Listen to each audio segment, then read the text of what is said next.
Forgat al aire con la conducción de Edison Mafla. Forgat al aire. Buenos días, buenas tardes, buenas noches, tu programa Forgat al aire. Gracias por tu sintonía, especialmente a nuestros gobiernos autónomos centralizados. Esta es una nueva edición, una nueva entrevista, una nueva tertulia de tu programa Forgat al aire, que es una iniciativa del área académica de gestión de la Universidad Andina, sede Ecuador. También agradecemos a nuestros amigos en control de Voz Andina Internacional.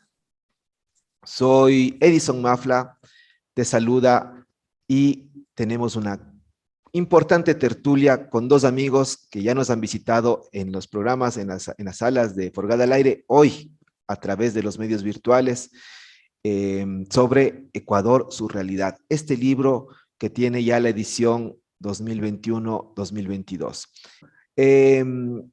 Como les decíamos, tenemos una entrevista con dos amigos que ya son de la casa. Ellos nos vienen a presentar el libro Ecuador, su realidad, edición actualizada 2021-2022 de la Fundación José Peralta. Una iniciativa que no es de ahora, sino que tiene ya muchos años atrás y que en estos momentos en donde la información es poder, creemos que este libro nos va a dar muchas pistas de cómo se encuentra el Ecuador, sus contextos y sus coyunturas. Pero no lo digo yo, hablemos directamente con nuestros entrevistados. ¿Quiénes nos acompañan el día de hoy? Tenemos a Santiago Romero, él es sociólogo de la PUCE, estudio políticos en la Flaxo, consultor en temas de desarrollo social y territorial, director ejecutivo de la Fundación José Peralta, y ha trabajado en el sector público, principalmente, digamos que en Semplades y en el Ministerio de Agricultura y Ganadería, digamos que del sector público. Y también nos acompaña Amanda Tello. Ella es antropóloga de la Universidad Salesiana, tiene un posgrado en política pública en Flaxo, ha trabajado en distintas entidades del sector privado como público, el sector público, en Semplades, en lo que era la reforma del Estado, en Cenecit, en temas de investigación, en el Ministerio de Educación, en los temas de titulación, y actualmente es editora del libro Ecuador, su realidad. Así que tenemos a dos importantes personajes que obviamente van a tener toda la libertad, y este es su espacio. Santiago, Amanda, bienvenidos a Forgat al aire. Santiago, cuéntanos un poco para dar una introducción. Estamos en una nueva edición 2021-2022 y hemos sobrevivido, digamos que a cualquier reto, obstáculo que la propia pandemia pudo haber dado. ¿Esto significó también un reto y un obstáculo para Ecuador, su realidad? Buen día, Edison. Muchísimas gracias por el espacio. Un saludo a todos los radioescuchas de este importante programa. Sí, implicó muchas transformaciones en cuanto a la metodología y modalidades de investigación. Es por eso que no se pudo desarrollar el año 2020 el libro, sino lo trasladamos al 2021 porque obviamente el país estaba ocupado y preocupado en menesteres un poco más básicos como era la supervivencia y el salvar vidas. Es por ello que hemos dedicado el mayor tiempo posible en este año para poder recolectar la información. Afortunadamente se fue regularizando, pero eso no implica de que no tuvimos ardua labor en poder, sobre todo, cotejar información, estandarizar metodologías, porque obviamente una pandemia y una situación como estas implica, entre otras cosas, conmoción social, cambios de metodologías y sobre todo el alcance de la información se vio un poco limitado, pero hemos hecho todo el esfuerzo posible para tener información de calidad y sobre todo oportuna. Muchas gracias, Santiago. Vamos con Amanda, asimismo, bienvenida a este programa Forgat al aire. 22ª edición de Ecuador, su realidad. Y obviamente con todos los retos que nos mencionó Santiago. ¿Cómo ha sido, digamos, antes de entrar ya a profundizar un poco los contenidos, pero cómo ha sido este trabajo de ir registrando, recogiendo, nuevamente invitando a los amigos y amigas de las distintas instituciones? ¿Cómo hacer ese ejercicio de, digamos que, de ese permanente paso a paso de seguimiento a lo que pasa en el Ecuador, a su contexto. ¿Qué ha significado para ti, Amanda, ser editora nuevamente de este importante, yo diría, insumo, no solamente libro, sino insumo para la gestión pública, privada de nuestro territorio? Buenos días, Edison. Muchas gracias por el espacio. Bueno, ha sido una experiencia, digamos, intensa, ¿no? Yo creo que las condiciones particulares que nos ha generado la pandemia, sobre todo el tema, por ejemplo, de virtualidad, le han puesto muchos retos al trabajo en esta edición, porque, digamos, el equipo de trabajo que hizo esta edición es fundamentalmente el que ha venido trabajando durante ediciones anteriores. Sin embargo, los espacios de diálogo, por ejemplo, se han visto un poquito limitados y los recursos que hemos tenido que usar han sido, digamos, más diversos. Ha sido un poco más complejo el trabajo, pero creo que esa complejidad a la vez enriquece el trabajo, ¿no es cierto? Digamos, nos demanda más actividades, más investigación, más esfuerzo y claro, ante la falta un poco de espacios presenciales, la necesidad de abrir mucho más las fuentes de información, ¿no? De buscar fuentes que hayan generado información en este tiempo. Entonces, ha sido bastante complejo. Como mencionaba algo Santiago de los cambios de las metodologías durante este tiempo de recolección, el INEC, por ejemplo, es un caso súper claro, ¿no? Entonces, todas estas modificaciones derivadas de la llamada nueva normalidad, si bien han complejizado un poco el trabajo, creo que también lo han enriquecido. Entonces, por fin lo tenemos listo, ha sido un gran esfuerzo, pero creo que se viene con todo. Muchas gracias, Amanda, y volvemos con Santiago porque vemos un poco en la estructura que nos pudiste compartir, Santiago, cosas muy interesantes de cómo se compone justamente el libro Ecuador, su realidad. Les recordamos a todos los amigos y amigas, especialmente de nuestros gobiernos locales, este es un insumo práctico para seguir manteniendo la relación de lo que pasa en nuestros territorios, en nuestras circunscripciones territoriales, con un contexto no solamente de país, y es por eso aquí va mi siguiente pregunta, Santiago.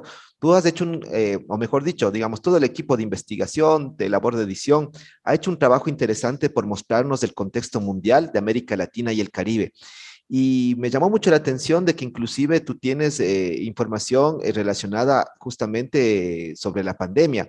¿Qué es lo que nos puede mostrar este primer viserazo de lo que encontramos en el mundo y en América Latina y el Caribe en nuestro texto Ecuador, su realidad? Perfecto, Edison. Bueno, el libro tiene el enfoque que pienso que es lo que más ahora nos importa tanto a la ciudadanía en general, pero específicamente investigadores de toda índole. ¿Qué pasó o qué pasa con la pandemia en los diferentes tópicos, ¿no? Entonces, en cada uno de los capítulos está transversalizada la incidencia de la pandemia, para que no nos quedemos solamente con el tema de salud, el tema de empleo, sino en todos los aspectos de qué manera ha incidido, ¿no? Hay datos reveladores, cosas que solamente la investigación las podría dar. Hay ciertos, por ejemplo, productos que tuvieron realce, que alzaron su producción. Hay determinados aspectos que van sorprendiendo a lo largo que se van teniendo datos, ¿no? De qué manera incide una crisis, ¿sí? Entonces, a partir de eso, nosotros hemos querido ver cómo el Ecuador le incidió, pero también a cómo le incidió el mundo, y en América Latina también cuáles han sido los principales aspectos que inciden, ¿no? en el país. Creemos que el Ecuador no puede ser entendido si no es a través de su interconexión a nivel regional y mundial, y por eso están estos capítulos, ¿no? Que nos den una breve orientación. Otro aspecto que está señalando y que lo que queremos también resaltar en el libro es que vivimos un año de transición, es un año también políticamente importante para el Ecuador. Hay una transición de gobierno y siempre eso implica nuevas visiones, ciertos cambios de dirección, tanto en la integración regional, como podemos ver, ¿no? También en la búsqueda de nuevos mercados, y así en todos los aspectos de qué manera ha ido incidiendo. No sé si me adelante, pero también en el libro y justamente por eso, por el tema de la pandemia, hemos querido dar protagonismo a la salud, al bienestar, al capítulo de asistencia o de protección social, Y también la educación, o sea, cómo incide, y por eso hemos incorporado en esta edición el capítulo de condiciones sociales, en la cual puede reflejar de una manera más clara y específica de qué manera el Ecuador, o cuáles son las cifras del Ecuador en temas de salud, cuáles son las cifras en educación, en empleo, específicamente en empleo, y también en bienestar social, que es un tema que creemos que puede también tener una fuerte incidencia a partir de la pandemia. Es- sí, totalmente de acuerdo, Santiago. Y mira lo que tú acabas de topar, temas de educación, de salud. El tema de la pandemia no solamente es un tema económico, obviamente la economía se resulta implicada, pero en la medida que podamos nosotros asegurar y garantizar de alguna manera los temas o los servicios en temas de educación y salud, a lo mejor podremos salir más rápido de este ejercicio. Y ahí va un poco la pregunta con Amanda. Ella ha tenido que seguramente organizar toda esta nueva metodología que nos explicaba Santiago y que nos reafirmó Amanda. eh, no ha sido a lo mejor inclusive más fácil, quizás a lo mejor esta lógica virtual para conectarse con investigadores del Ecuador y del mundo para poder trabajar, digamos, que estos temas mucho más fluidamente. Cuéntanos un poco cuáles han sido, dentro de la perspectiva que dice Santiago, trabajar sobre todo educación, salud, cuáles han sido como las principales lecciones aprendidas de construir un texto tan importante como el que tenemos ahora en nuestras manos. Sí, bueno, o sea, yo creo que el escenario de la virtualidad, así como te facilita, digamos, también te complejiza un poco la interacción, ¿no? Creo que en este ejercicio hemos tenido así la posibilidad de conversar con alguna gente vinculada a los sectores que nos ha dado como luces respecto a cómo plantear los temas, ¿no es cierto? Que quizás si no las tuvimos, bueno, sobre todo en el tema social, es un tema que no estaba considerado dentro del libro en ediciones anteriores, ¿no es cierto? Entonces fue como empezar a construirlo desde cero, intentar conversar con gente que está vinculada al tema, que ha estudiado un poco el tema, e intentar, digamos, conseguir los puntos más importantes, porque también nos sentamos frente a, bueno, incluyamos el tema de educación, pero educación es, digamos, podíamos conversar, podíamos hacer solo el libro de educación, ¿no? Digamos, no sé. Entonces, por eso o sea, hay como, digamos, la información que la pusimos en esos capítulos es bien concreta, ¿no? Tiene que ver más con un tema de oferta, de acceso, de disponibilidad, etcétera, ¿no? Y creo que, claro, o sea, como dices, ahí sí puede haber sido de ayuda, digamos, la virtualidad, este movimiento al contacto virtual que ciertamente facilita, ¿no es cierto? Porque te quita todas las limitaciones logísticas al final de poder encontrarse, ¿no es cierto?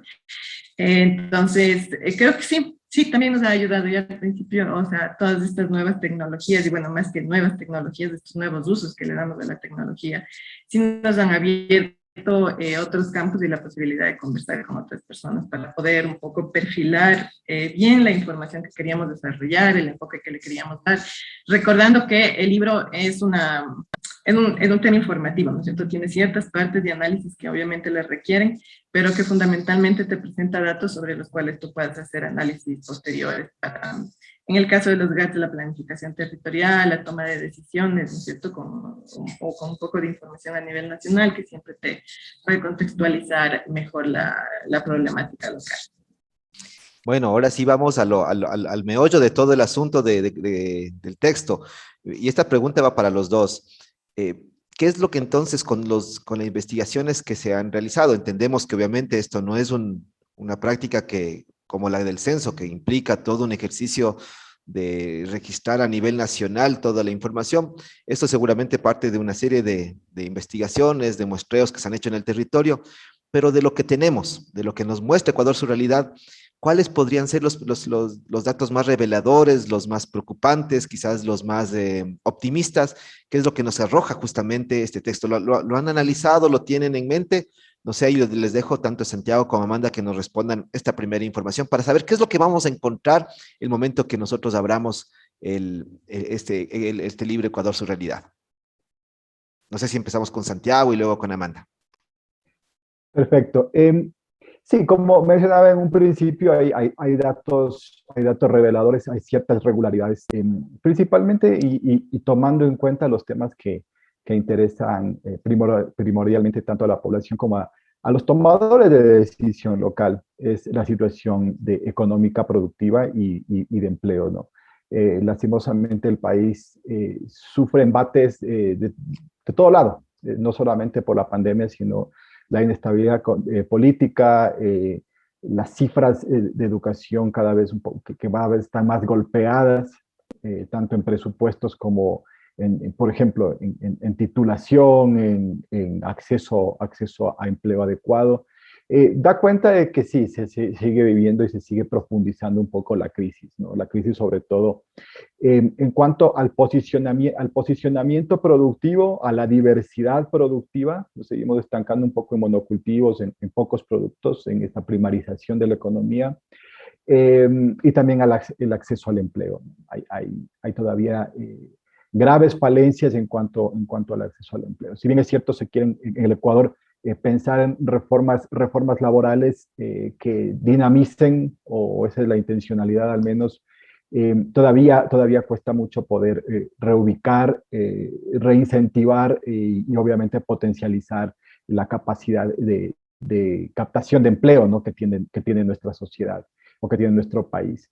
Otra cosa reveladora es nuestra precaria situación en salud, ¿no? El acceso, si bien es cierto, hemos tenido la oportunidad, y ahí viene una de las ventajas de la virtualidad, ¿no? Que el libro va a salir virtual y por ende la información la información que se recoge está actualizada al 28 de septiembre, es decir, ya, o sea, hace poquitos días. Toda esa posibilidad de tener información reciente da cuenta de un mejoramiento en la situación hospitalaria. Ya no estamos sufriendo de tanta crisis como la sufrimos el año anterior o a principios de este año, ¿no? Pero sí, o sea, creo que es una gran lección que se puede ya apreciar en cuanto al acceso a la salud, ¿no? O sea, lo limitado que a veces puede resultar ser. Otras cifras, otras situaciones interesantes también está en el tema de protección social. Los bonos, es decir, todo lo que se puede aportar de manera no contributiva, o sea, que la gente recibe de manera no contributiva, como son los bonos, estas especies de pensiones, ¿no? Que ayudan para el desarrollo o al menos para la manutención del sector más vulnerable, no se ha visto afectado como se pudo haber previsto. Se mantuvo al menos esta política de resguardar en ese sentido, ¿no? Entonces, digamos, esto es como tú dices, una primera o una panorámica que puede ser interesante. Claro, en temas políticos, el nuevo gobierno o una transición tanto de los dos poderes, ¿no? O de las dos funciones, que es el ejecutivo y la legislativa, nos puede arrojar por el momento muy pocos matices, pero bueno, al menos en el libro lo que trata es de orientar al tomador de decisión, de orientar al investigador, bueno, hacia dónde está ahora el país o hacia dónde quiere apuntar o en qué escenario se ha puesto, ¿no? Es decir, hacia dónde queremos o hacia dónde el país está redireccionando su político, o cuáles pueden ser esos nuevos derroteros que le ayuden sobre todo al gobernante local, que le ayuden sobre todo al presidente del gobierno local, del barrio, y que vean por dónde sus autoridades están direccionando su política, hacia dónde el Ecuador está direccionando su política, dónde se puede hacer fuerte, dónde hay que poner mucho más realce. No sé, Amanda, frente también a esta misma pregunta, ¿tienes alguna impresión, sobre todo algo que te llamó la atención de los datos recogidos en los investigadores que a ti te tocó revisar?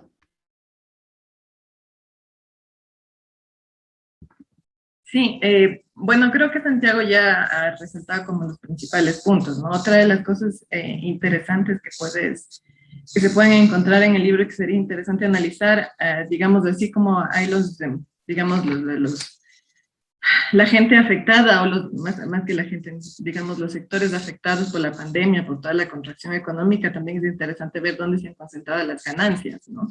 En este momento y por las distintas dinámicas que se generaron. En el capítulo mundial, aprovecho un poco ya para mencionar ciertos contenidos, te va a mostrar toda la parte de cómo las 10 empresas mundiales que más crecieron en la pandemia, ¿cierto? Digamos, dónde fue que más se concentró todo este decrecimiento que hubo por un lado, donde se concentró, ¿no? Entonces, por ejemplo, tú vas a ver que Amazon es la empresa que a nivel mundial creció más, ¿no es cierto?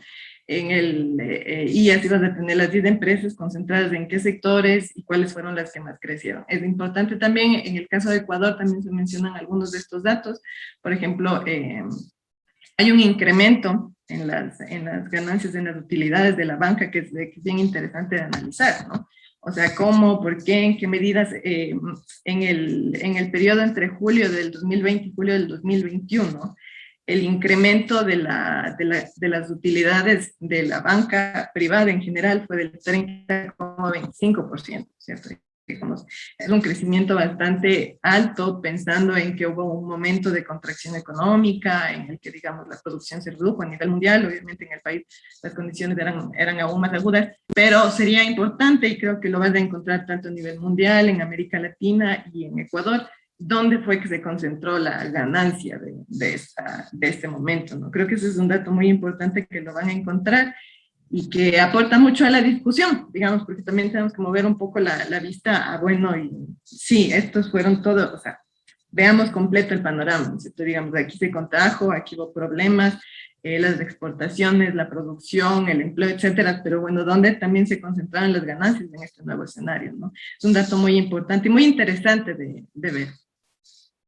Estamos conversando con Santiago Romero, él es director de la Fundación José Peralta, y Amanda Tello, ella es editora del libro Ecuador, su realidad. Dos actores que nos conversan sobre este texto importantísimo para la gestión, digamos que cotidiana del ciudadano y de la ciudadana del Ecuador, un libro que debería estar en todas nuestras bibliotecas, en cada casa. Y pues estamos entrando ya a la parte intermedia. Volvemos ya más bien, ahora sí, hablar del Ecuador y su aplicación, digamos que ya en el territorio, en las parroquias, en los cantones, en las provincias, donde se encuentran nuestros gobiernos autónomos centralizados, que al final de cuentas es el público al cual también este programa Forgada al Aire llega con mucha fuerza. Bueno, yo creo que también al presentar un libro como el que estamos presentando, también fungimos de alguna manera ese rol de profesor y profesora, ¿no? Estamos entregando materiales para la enseñanza, y que éstas sean utilizadas de mejor manera debería ser el ánimo de todos y todas. Felicitaciones. Yo antes de darles la palabra ya para hablar sobre el tema de gobiernos locales y cómo implementarlos, decirles felicitaciones porque es una iniciativa que no ha parado, que ha seguido creciendo, que se ha motivado, yo diría se ha motivado en la adversidad, y eso es algo que resaltar. El censo no termina aterrizando, ya estamos en el año 2021 y el censo no llega al Ecuador, y sin embargo, ustedes, a pesar de las inclemencias de todo tipo, tenemos y contamos nuevamente con la 22ª edición de Ecuador, su realidad. Bueno, entonces regresamos ahora sí al tema de gobiernos locales y resultaría entonces para lo que decíamos, de gran utilidad para los gobiernos provinciales, cantonales y parroquiales de este libro. ¿Han pensado, digamos, que desde la estructura mismo y obviamente desde la vocación que tienen ustedes en función de haber estado en el sector público y de haber trabajado en temas justamente de orden territorial, qué es lo que puede aportar? ¿Cuáles son las principales potencialidades que tiene Ecuador, su realidad, para trabajar de cerca con las autoridades locales de las distintas circunscripciones territoriales que tiene nuestro país? Santiago. Bueno, antes, gracias, Edison, por tus palabras. Y sí, justamente nos pusimos contra la ola, es decir, entramos por las necesidades y se conecta con tu pregunta, o sea, la necesidad de información en el tipo de sociedad en la que tenemos ahora, es decir, información de calidad y información referenciada con fuentes oficiales. Pienso que es lo que más necesitan los gobiernos locales, ¿no? Y así como en tu programa tú tienes permanente relación con ellos, desde nuestro ámbito profesional también la tenemos y vemos que muchas de las decisiones no se las puede tomar de manera adecuada cuando no se tiene una buena fuente, ¿no? Una buena fuente. Sobre todo, como resaltaba, en los temas en los que ellos van a servir. Cada gobierno local tiene sus competencias, pero siempre tienen que estar o siempre están atadas complementariamente a otras competencias, a otros andariveles. En el caso, sobre todo pensamos en el caso de los gobiernos de los GATS parroquiales, ¿sí? Que tienen algunas competencias, si bien es cierto, siempre supeditadas al gobierno superior o al gobierno de alto nivel, pero aquellas decisiones, sobre todo en temas de protección social, de asistencia social, el incentivo productivo, mucho del tema de soberanía, de seguridad alimentaria, refleja el libro, pero también no solamente como una fotografía. Lo que queremos es, de alguna manera, pasar la evolución de estos aspectos. O sea, el aspecto productivo, ¿dónde se tiene que ir limitando? ¿Dónde se va limitando? Pero ¿cuáles son las cosas que le pueden ayudar a entender y a tomar una decisión tanto con su gente, con la ciudadanía de su localidad, como con aquellas autoridades que son los rectores de esas políticas, que son los rectores de esas competencias, ¿no? Ellos tienen un plan elaborado recién, también tú debes conocer perfectamente lo difícil que fue la realización de los planes de desarrollo para los GATS.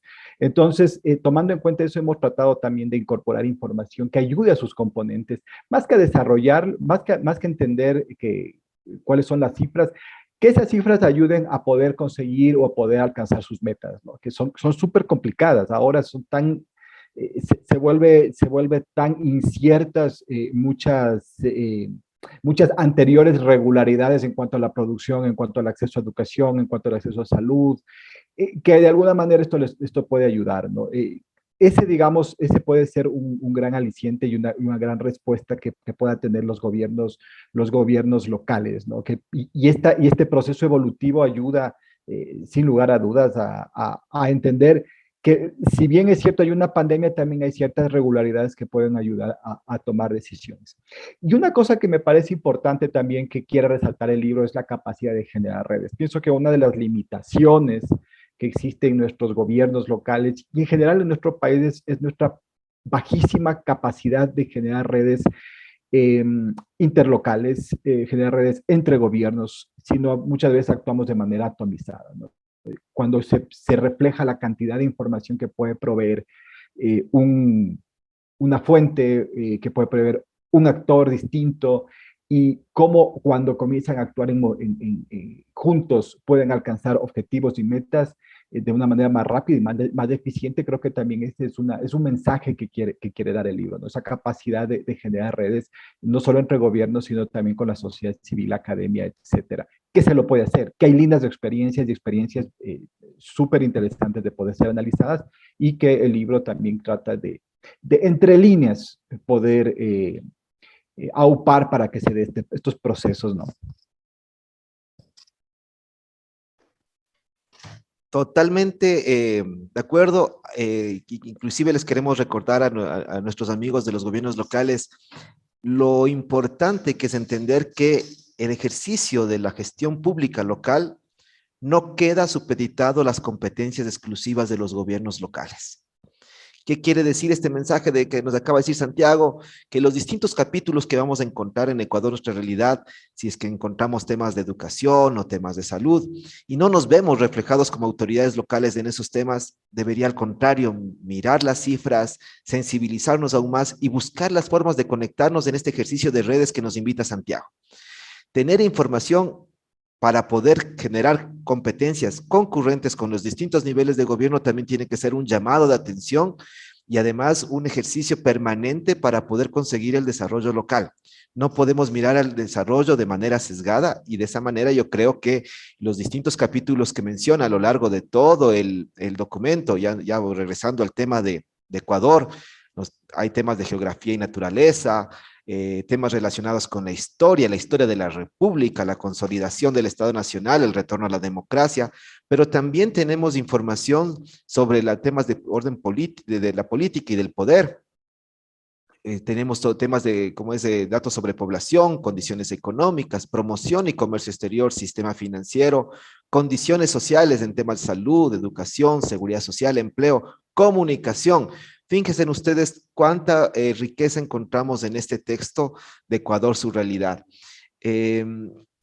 Así que entonces los modelos de gestión alrededor de los consorcios, de las mancomunidades, de las empresas públicas mixtas, debería ser una meta a alcanzar, y obviamente para ir bajando los índices de desnutrición, por ejemplo, de pobreza, de extrema pobreza, de analfabetismo, es decir, tratar de trabajar articuladamente con todos los niveles de gobierno y, ¿por qué no?, también con el sector privado, que implique una generación de responsabilidad social de este lado para que podamos tener una visión integral de desarrollo. Mi querida Amanda, contigo estamos ya también interesados en que esto fue un equipo de investigadores, y veo que en la presentación que ustedes nos envían resultan algunos nombres conocidos y otros que obviamente los vemos nuevos, pero por ejemplo, claro, está tu nombre, está la de Santiago, pero también está nuevamente Napoleón Saltos, incansable luchador Quijote de este libro,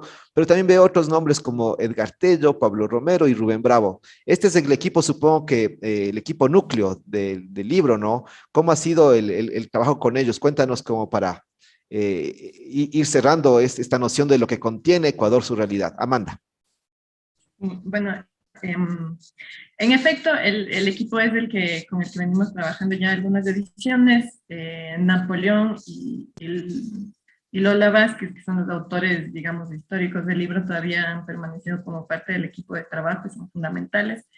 Y el resto de personas, Edgar Tello, Rubén, Pablo y claro, Santiago y yo somos parte del equipo de la fundación que está como constantemente trabajando. Entonces, de todas maneras es un grupo ya consolidado, ¿no es cierto? La experiencia colectiva de escritura del libro se da a partir de la edición anterior, digamos, antes era como más un ejercicio de apoyo a los autores, que en ese momento eran Napoleón y Lola Vázquez, pero un poquito más desde fuera. El modelo más colaborativo de redacción en conjunto se hace desde la edición anterior y esta edición. Entonces, es un equipo ya consolidado que se conoce de hace mucho tiempo, que comparte trayectorias profesionales, relaciones personales, etcétera, que facilitan el trabajo y que es muy interesante de llevar. Solamente quería acotar otro tema respecto a la pregunta que habías planteado antes para Santiago, respecto a la importancia que tiene el libro para los GATS. Me parece que también es importante en función de que puede constituirse una herramienta para la construcción de ciudadanía crítica, llamémoslo así. La Fundación tiene como línea de trabajo la educación popular, y el libro en sus orígenes tiene precisamente, era como un instrumento básico para entrar a procesos de capacitación, digamos, puede ser una cosa bien chiquita que ha ido evolucionando y cada vez crece más. Entonces creo que también es importante plantear el uso como un instrumento de formación para la ciudadanía, ¿no es cierto?, desde los GATS. Creo que ese es un rol importante que pueden cumplir, digamos, o que deberían al menos asumir los GATS, sobre todo, por ejemplo, los GATS parroquiales, ¿no? La posibilidad de integrar a la ciudadanía en el debate público desde una perspectiva crítica, digamos, con datos, viendo que por aquí va un poco la cosa, que estas son un poco las tendencias nacionales, que por aquí va, que digamos más allá de las conversaciones sin mucho fundamento, ¿no? La participación ciudadana sin mucho dato, creo que es importante entender que el libro también puede convertirse en esa herramienta y desde los GATS poder potenciarla para el... Listo. El tiempo en radio resulta muy cortito y tenemos espacio para un mensaje final. Ustedes saben también que al ser una iniciativa de la Universidad Andina Simón Bolívar, sede Ecuador, y obviamente de todo lo que implica el equipo de producción de Voz Andina Internacional, necesitamos también una retroalimentación de nuestros entrevistados con respecto a justamente el papel de la academia. Así que entonces yo les invito que en su mensaje final, y agradeciéndoles por ser parte de Forgada al Aire, nos den unas notas de pronto que nos queden en nuestras mentes, seguramente inclusive como motivaciones para nuestras siguientes acciones. ¿Cuál es el papel de la academia ahora para apoyar esta linda iniciativa de Ecuador, su realidad? Y con esto yo también les agradezco y obviamente despediríamos el programa. Santiago y luego Amanda. Muchas gracias, Edison, por el espacio, realmente enriquecedor como siempre, tanto conversar como escucharlo. El llamado es a la academia, sobre todo a seguir fortaleciendo, como mencionaba, estas redes con los gobiernos locales, con la sociedad civil, para poder fortalecer a sí mismo esa toma de decisiones y esa criticidad que hablaba Amanda, ¿no? Pienso que los vuelve más legítimos a nuestros gobiernos seccionales, a nuestra sociedad civil, cuando tenemos información y conocimiento cierto. Ese creo que debe ser el rol. La Andina lo ha hecho durante mucho tiempo, pero el fortalecimiento puede ser utilizado a través de nuestro libro como un puente. Estamos siempre a disposición para poder trabajar en ese sentido y obviamente acercarnos aún mucho más a los gobiernos locales. Solamente una cosita, mencionar que el libro va a estar a disposición desde el día viernes ya en el mundo virtual, porque el libro va a ser estrictamente virtual. Y también en la editorial Alfa, que es una editorial que es la que va a tener nuestro libro. Y desde el próximo viernes, o desde el próximo jueves 13, perdón, vamos a tenerlo ya en la página de la Fundación, que oportunamente en redes sociales le haremos mención para que puedan también tener el libro. Estamos siempre dispuestos para poder conversar y seguir fortaleciendo esta red. No solamente desde una red virtual, sino también una red presencial para tomar decisiones, para poder orientar a nuestra gente y sobre todo para que también los gobiernos orienten el papel de la Fundación, que no solamente se circunscribe en el libro, sino, como mencionaba Amanda, hacia un proceso de educación popular y un proceso de sociedad crítica. Muchas gracias, Santiago. Amanda, tus palabras. Muchas gracias, Edison, por el espacio. Creo que es fundamental lo que tú planteabas, ¿no es cierto?, el vínculo de las universidades con la sociedad, en este caso con la Fundación, a través del vínculo a la comunidad. Aprovecho de paso para agradecer a la Universidad Politécnica Salesiana, ¿no es cierto? Nosotros tenemos un convenio con la universidad y ellos nos han colaborado en parte de la elaboración del libro, sobre todo en la parte técnica digital del libro. Entonces aprovecho más bien el espacio para agradecer a la universidad. Y precisamente es ahí donde están los lazos colaborativos, ¿no es cierto? Digamos, en encontrar puntos de encuentro, necesidades que la universidad puede atender, necesidades que nosotros podemos atender de la universidad. Entonces, creo que esos lazos, donde menos los esperamos, ¿no es cierto? A veces estamos pensando que son cosas grandes, que tienen que ser proyectos, así como cosas de mucho impacto. En realidad, en las cosas pequeñas y cotidianas es donde la colaboración se hace de verdad efectiva, ¿no? Entonces, creo que hay que potenciar mucho eso en las universidades y creo que hemos sido justamente beneficiarios de esa vinculación con la comunidad, que es un llamado de la academia, ¿no? Entonces, nada más de eso, muchas gracias por el espacio, Edison. Y bueno, los esperamos poder compartir el material con ustedes. Santiago ya lo mencionó, los canales y las fechas, y muchas gracias de nuevo.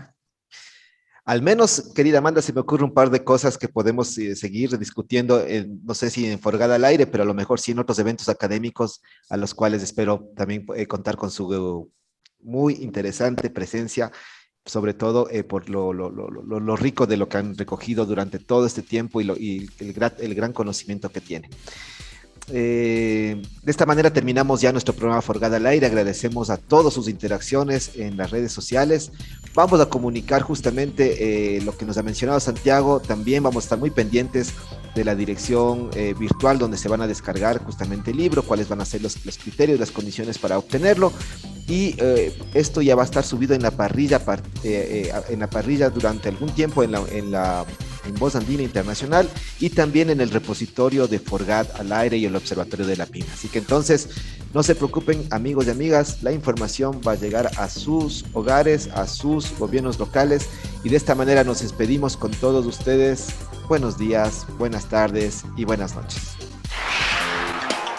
Forgada al Aire fue una producción del Programa de Fortalecimiento de los Gobiernos Autónomos Descentralizados.